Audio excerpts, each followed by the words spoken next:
Hello again, good afternoon and welcome to Business. My name is Sandra Esinam Apeno. 5 new cassava varieties developed by the University of Cape Coast and the Ghana Atomic Energy Commission have been approved.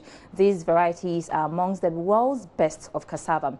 Announcing the approval, Chairman of the National Varietal Inspection Release Committee, Professor Richard Akroma, was happy the variety, when released, would help fight the cassava mosaic disease nationwide.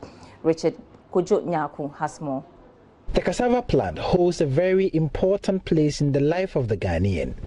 Many households in the country depend on it for their food needs. I wish to announce to you and to congratulate you that all your 5 proposed varieties have passed. Chair of the Varietal Release Committee, Professor Richard Akroma, announcing the breakthrough by the University of Cape Coast and the Ghana Atomic Energy Commission. Lead researcher and dean of the School of Agric at the University of Cape Coast, Professor Elvis Asarabediakon, is optimistic the breakthrough will help farmers and consumers in the country. Vitamin A deficiency is a problem in Ghana, especially in the rural areas. And cassava consumption is very high in Ghana. As a food which is consumed by most homes and especially smallholder farm families.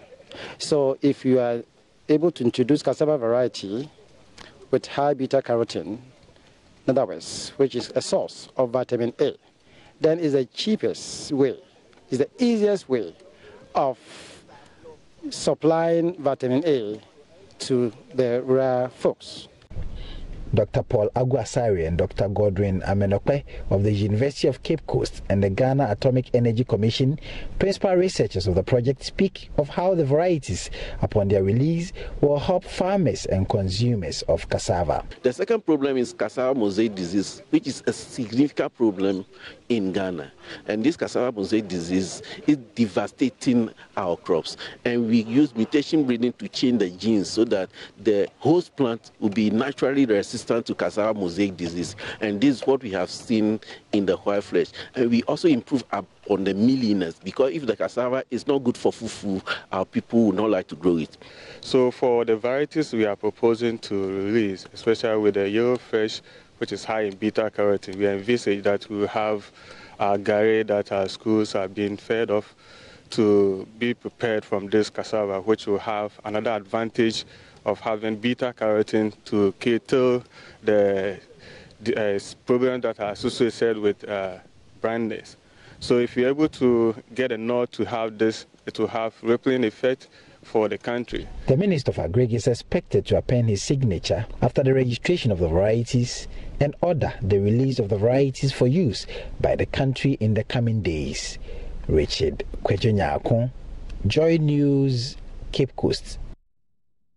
All right, Finance Minister Ken Ofori-Atta is assuring the business community that government is working hard to resolve the issue of liquidity challenges within the financial sector. He admitted that the development is as a result of the ongoing reforms in the banking sector. He spoke to Joy Business at the 17th Ghana Club 100 Awards in Accra. 2019, we did mention that we expect the banking crisis to be over, which means that there should be liquidity. We also talked about $1 billion program for industry to support that. And so the expectation is that at least the seeming liquidity crunch, should be over, and that should help. And if we continue, which we should, with the macro stability, I think the interest rates will continue to come down, which will be helpful for business. Are we going to see more taxes? Because I can hear the Deputy Minister mention some cyber fund. There are other initiatives too that are coming on board. Are we going to see more taxes slapped on industries as well? No, we won't. I think what we are going to see is more people who are supposed to be paying their taxes. So I think it will be more of a compliance drive, people having their TIN numbers, people filing taxes on a regular basis, so that we all participate in the Republic. Does that explain the no TIN, no free SHS policy? No, but I think the Minister of Education came out, to be very clear on that. I think the issue of all of us having a TIN number is something that we should do as citizens, where we know where everybody is and we are able to transmit social services, you are able to contribute to your part of the republic growing up. And I think that's important. And because if I were to interview all of you here, how many of you have ever filed taxes before? I'm sure there'll be very few of you. How many have TIN numbers before? And that should not be in a modern economy. The second edition of the annual Ghana SME and Young CEO Summit is currently underway at the Kempinski Hotel, Gold Coast City in Accra. The one-day summit is to present a unique forum for discussions, learning and networking among SMEs and young entrepreneurs. Charles Aite has more. The next few minutes, we shall be having the Ghana SME and Young CEO Summit begin.